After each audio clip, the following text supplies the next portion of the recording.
Film की शुरुआत में हम नोरा नाम की एक लड़की को उसके फादर के साथ पहाड़ चढ़ते हुए देखते हैं, जिनका नाम टोबियास होता है। अब जब नोरा और टोबियास पहाड़ के ऊपर पहुंचते हैं तो टोबियास नोरा को सामने की पहाड़ियां दिखाते हुए बताता है कि इन पहाड़ियों को ट्रोल माउंटेन्स कहा जाता है। साथ ही यहाँ टोबियास उसको एक कहानी सुनाता है जो कि वो उसे बचपन से सुनाता रहा था।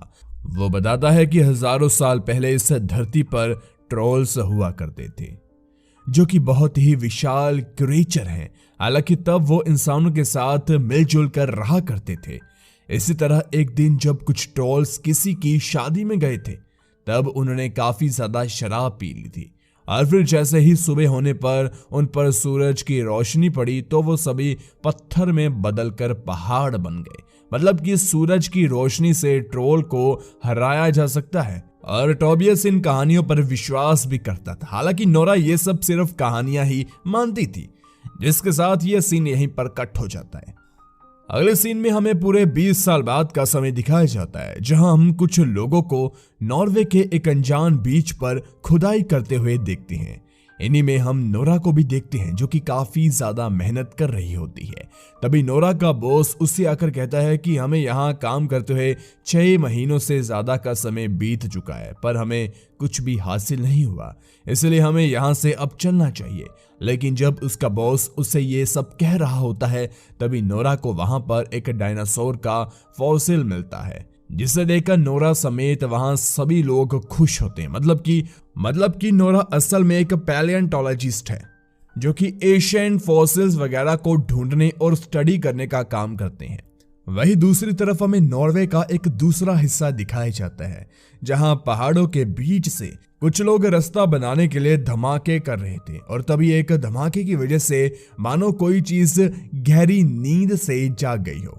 वो पूरा पहाड़ एक तरह से गिरने लगता है जिसमें वहां मौजूद सभी लोग मारे जाते हैं। जिस बात की खबर जैसे ही मिलिट्री बेस को लगती है तो वो तभी वहां पर कुछ अपने प्लेन्स को भेज देती है।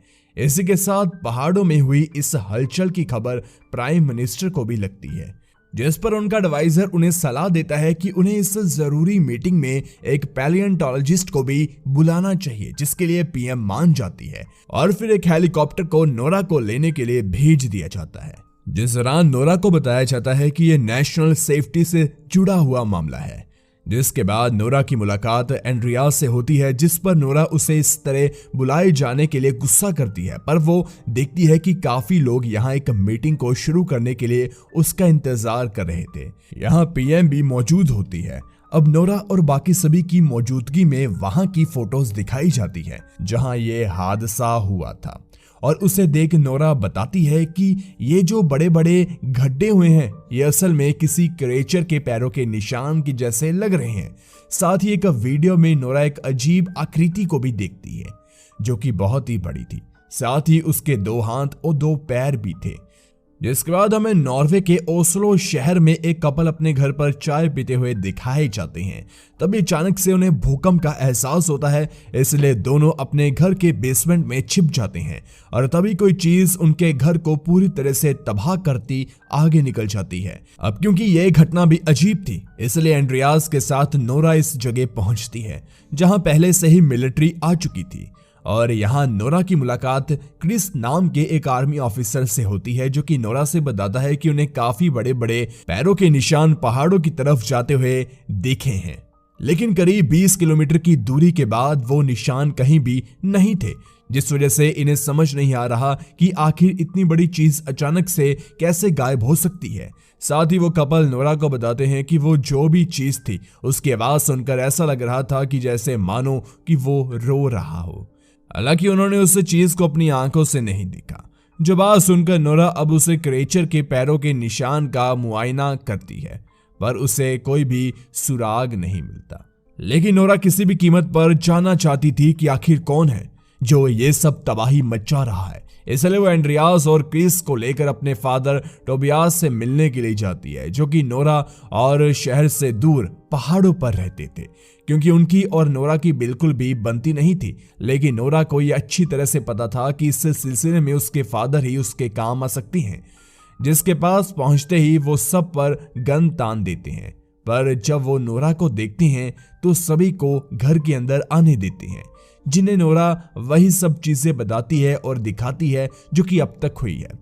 तो इस पर नोरा के फादर टोबियास कहते हैं कि ये क्रिएचर असल में ट्रोल हैं, जिन्हें करीब 1000 साल पहले लोगों ने खत्म कर दिया था, जिसके पीछे कुछ रिलीजियस वजह थी। लेकिन कोई भी टोबियास की बात को सीरियसली नहीं लेता। हालांकि टोबियास इनके साथ उस जगह को देखने के लिए चाहता है जहां से पैरों के निशान गायब हो गए थे, और यहाँ खड़े होकर नोरा और टोबियास ट्रोल के बारे में बातें कर रहे थे।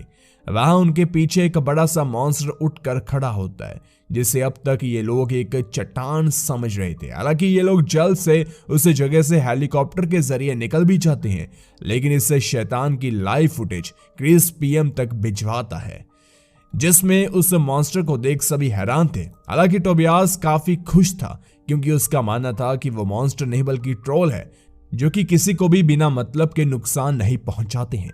जो बात वो नोरा के साथ पहुंचकर पीएम को भी समझाने की कोशिश करता है, लेकिन पीएम अब चाहती थी कि इस मामले को फोर्सेस अपने हिसाब से हैंडल करें, मतलब कि अब ये लोग ट्रोल पर हमला करने वाले थे।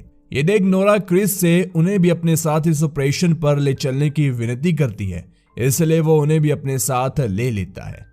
फिर एक जगह पहुंचकर ये लोग ट्रोल का इंतजार करने में लग जाते हैं, जो कि जैसे ही कुछ देर बाद वहां आता है तो उस पर ताबड़तोड़ बम और गोलियां चलनी शुरू हो जाती है, जिस सबसे ट्रोल का बाल भी बांका नहीं होता, पर उसे गुस्सा जरूर आ जाता है, जिस गुस्से से वो काफी सारे लोगों को मार डालता है। और ये देख टोबियास खुद उस ट्रोल को शांत करने के लिए अकेले ही उसके सामने चला जाता है, जो कि काफी हद तक उससे शांत भी कर लेता है। पर मिलिट्री वाले जैसे ही ट्रोल पर दोबारा से गोलियां चलाना शुरू करते हैं, वैसे ही गुस्से में टोबियास को एक तरफ वो फेंक देता है, जिससे उसकी मौके पर ही मौत हो जाती है।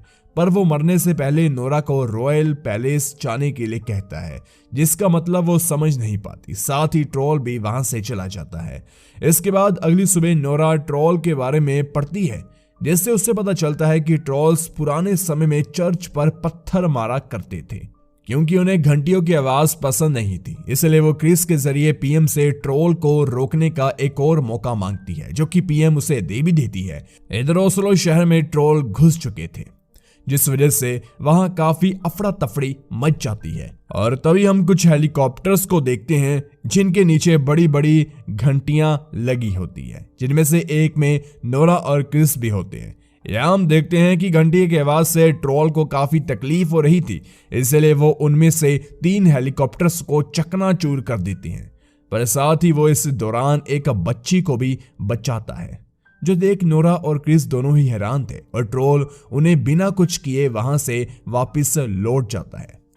अब क्योंकि नोरा का प्लान फेल हो रहा था, इसलिए पीएम उसे काफी फटकार लगाती है। साथ ही वो कहती है कि अब जो भी करना होगा वो लोग करेंगे, जिस वजह से एंड्रियास नोरा को उसके घर तक छोड़ने के लिए जाता है, लेकिन वो नोरा के साथ था, इसलिए वो उसके पूछने पर उसे बता देता है कि पीएम अब ओस्लो शहर खाली करवाकर ट्रोल पर न्यूक्लियर मिसाइल दागने वाली हैं। जो सुनकर नोरा को याद आता है कि उसके फादर ने मरने से पहले उसे रॉयल पैलेस जाने के लिए बोला था, इसलिए दोनों अब रॉयल पैलेस की तरफ मुड़ जाते हैं, जहां एक चीफ ऑफिसर नोरा का स्वागत करता है, क्योंकि उसे पता था कि नोरा कभी ना कभी यहां जरूर आएगी, क्योंकि वो उसके फादर के साथ काम कर चुका था। चीफ ऑफिसर नोरा को पैलेस के अंदर एक सुरंग में लेकर जाता है, जहां ट्रोल्स के पूरे परिवार के अवशेष मौजूद थे, मतलब कि ये पैलेस ट्रोल के घर पर बनाया हुआ था। साथ ही यहां मौजूद सारे ट्रोल्स को भी मार दिया गया, जिसमें से एक ट्रोल के बच्चे को ना मार के उसे दूर पहाड़ों में कैद कर दिया गया, और अब वही बच्चा शायद बड़ा होकर अपने घर की तरफ लौट रहा है।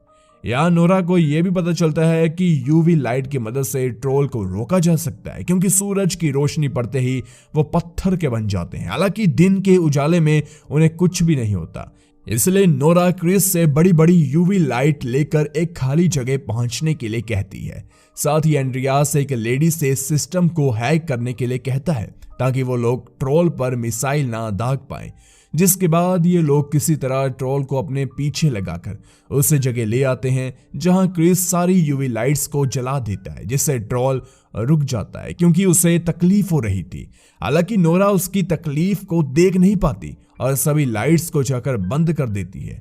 फिर वो ट्रोल से कहती है कि वो यहां से पहाड़ों में लौट जाए, क्योंकि अगर वो यहां रहा तो इंसान उसे मार डालेंगे।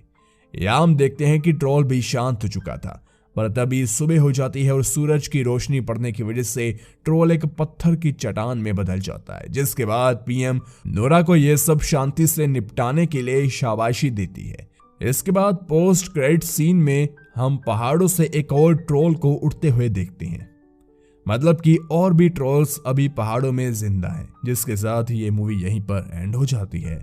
गाइस, वीडियो कैसी लगी कमेंट सेक्शन में जरूर बताएं। ऐसे ही बेहतरीन वीडियोस के लिए आप हमारे चैनल को जरूर सब्सक्राइब कीजिए। धन्यवाद।